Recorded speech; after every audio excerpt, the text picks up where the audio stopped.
Hello, I'm so excited to have you here today to watch this free Patreon video. This is a sample of what I offer you on patreon.com. So you'll be watching something randomly pulled from our history that you can get an idea of what it's like to be a patron. Now you can go over to patreon.com and for free you can sign up and look at all the different things that we have out there for you. But once you get there, you can look around also and see if there's anything you'd like to do. You can join for $5 a month and watch a video every single day of the work week, Monday through Friday. Or you can choose to be mentored, and there's information on there about that as well. So come on over to Patreon, enjoy this video, and really think about this. Is this something you need, want, deserve? I think you do. Come on, have a great day. My patrons, today's video is entitled, I'm just too tired. I'm just too tired. Let me tell you what that means. That means you're either overwhelmed or you haven't been getting enough sleep. In most cases, it's overwhelmed. Sometimes you're just too tired, but you're never too tired. Remember that our work as a homemaker is our job. So if you were employed at a business, and you had to be at work every day at 8 and work till 5, and you had 2 weeks of vacation and 1 week of sick leave for the year, and this was important for your household that you earned this income, then when you were tired, you would still have to be at work at 8 o'clock and be on your best production and leave at 5, just like everyone else. And then you'd crash that night and go to sleep really well. But you can't allow yourself to stay up puttering around or allow other people to steal your sleep from you. You know, if you have a friend and she's upset and she calls every night and talks every night, you have to stop that. If you have an adult daughter or adult son who needs you for every little thing, you've got to let them go and let them grow up. And you need your sleep. Or you can say, I'll be happy to help you with this tomorrow afternoon, sweetheart. I've got to get to sleep. I have things I have to do tomorrow until 4, but I can talk to you from 4 to 4:30. And that's when we'll talk about this. Okay, so you have to control this. This is your job. So first of all, you can't be too tired to do your work. Now you can be sick. If you are sick, that means you're throwing up, or you have a temperature, or you have diarrhea, or you have a major headache like a migraine. Then you are going to stay home from work on that day. That's the same at home. You're going to rest on that day. You're not going to work. You're going to not worry about what zone we're in or what basic weekly plan we're doing today. You're going to rest and do minor routines. If you've just had a new baby, the same thing. And in having a new baby, just a little note here, life is never normal with a new baby, really normal, or back to like normal, until your child is around 9 months old, and then everything's clicking again. Yeah, it'll feel pretty good when the baby's 4 weeks old, 6 weeks old, and things are going to be better, but it won't be what you're used to yet. And the baby hasn't really worked into their schedule yet until about 9 months old. And as you and I both know who have had children, that is an up and down thing. They're going to teeth, they're going to have mental growth that causes them to change their sleeping patterns. Different things are going to happen.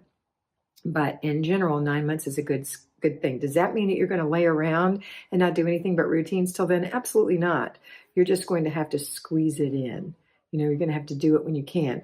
Hopefully, though, you can at least take 6 to 9 weeks, depending on how fast you're healing up, to really think of yourself you're not sick by any means, but healing from a surgery.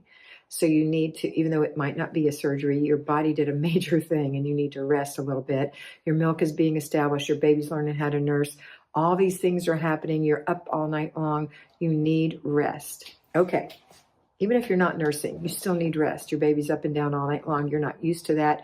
I know your body kind of prepared you for it when you were pregnant because at the very end you couldn't sleep very well. It's not the same thing. Okay. So if you're too tired, unless these things, you're sick or you've just had a new baby or you've had a surgery, then you're going to be doing your same work. Okay? A lot of people say, I've got a migraine. They don't have a migraine. I'll have people come on to my calls and say, I don't feel well today. I have a migraine. Really? Have any of you had a migraine? Very few people and to my knowledge, would be on that call if they really had a migraine. For me, a migraine meant I had to lay down in a darkened, cold room with no noise, on medicine, and I still couldn't rest because my head hurt so bad that I wanted to put an ice pick through my eye. That's what a migraine is to me, and sometimes you're throwing up.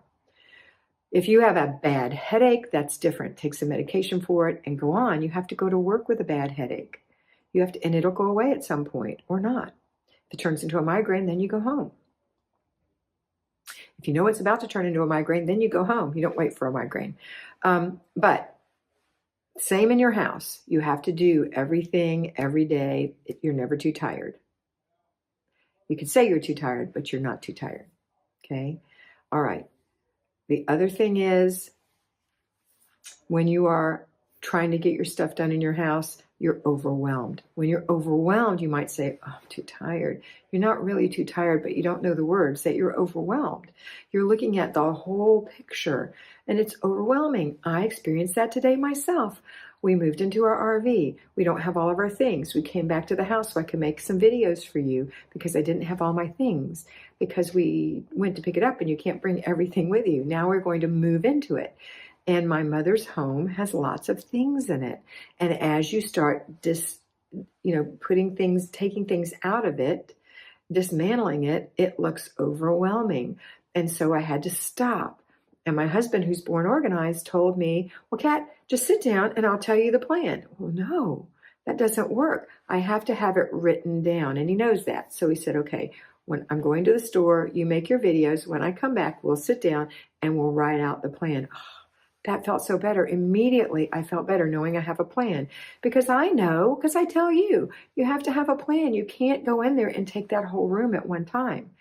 You can't go in there and take anything at one time. You have to have a chunk that you could say, I can work this chunk in about 15 minutes. That's going to make me feel better. I've got to spend about 2 hours in this house so I can do about 8 chunks to get my things. And we may have to come twice. This is not the norm. I don't really want you to do that, but sometimes when you're moving, things are different. So we're going to be doing that. It's going to take a while because I have all my mother's things to go through probate and to go through the estate sale, etc. So I've got to get my things out, get it cleaned up, get the estate sale going. So I know how that feels, that overwhelm. And your overwhelm may be toys. Your overwhelm may be a garage full of spider webs and stuff that you haven't touched in forever. It's okay. You're going to do it one little 15-minute chunk at a time. So that will help you not feel so tired. You will feel less overwhelmed, less tired, less pushed down if you write down your plan. Okay, so you're never too tired to do this little job. Remember that our work is never hard. If you're an at-home mother in your home and it's overwhelming, then you know that you have 2 things to do today. 3. You've got your zones. So you've got a zone. So as I'm recording this video, we are in zone 2, the kitchen, the last day. Well, actually, it's a Saturday, so zone 2 is over, but let's pretend it's Friday. So zone 2, the kitchen. So if I was at home and I was overwhelmed, I would go into the kitchen, I would pick one 15-minute thing and I would do that thing. I'd also have a master plan of each room, the things I needed to do in it. And I would work that one 15-minute thing, and then I would go check that 2 or 3 times a day to make sure I'm not recluttering that area or my family isn't recluttering that area. And then on Saturday, I would have family fun day. And I would have Renew My Spirit Day on Sunday. I would still do my routines, morning, after each meal, after dinner, before bed. And I would also do clutter checks throughout the day. And if I had tiny babies, toy check. Now, if you've allowed your house just to get cluttered and things are out of their places, but you have places for them, then I'm going to encourage you to take a laundry basket and go through each room, starting in the living room, putting anything that doesn't belong in the living room in the basket. Then go to the next room. Let's say it's the kitchen. Anything that belongs in the kitchen that you put in that basket, you take out and put away. Anything that does not belong in the kitchen, in the basket. Choo-choo train that to the next room. Let's say it's the dining room. Nothing belongs in the dining room. Let's go into the master bedroom. Ooh, yeah, we have about 5 things that belong in the master bedroom. And in the master bedroom, I have things that belong in my son's room and my daughter's room. And the living room. Oop, and a couple things for the kitchen. Now I'm going to go to each of their rooms, the bathrooms. I'm going to do this through the whole house and end up back in the dining and the living room, and everything goes back. And if there's still things left, because I picked them up along the way for the kitchen, for example, I will go put those in the kitchen or in my bedroom until that basket is now empty. It might take you an hour or two, but you've let the house get out of shape, and that's going to help you. This is not for decluttering, though. Decluttering is when you're going and saying, throw away, put away, give away.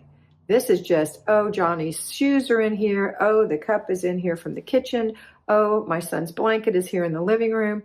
That kind of thing that causes your house to feel messy. That'll help you feel a little better. Okay? All right. So you're never too tired. You can do this. You can do all things through Christ who strengthens you. Don't be afraid. Perfect love casts out all fear. You can do it. Have a wonderful day, and always remember to be beautiful, because you are beautiful.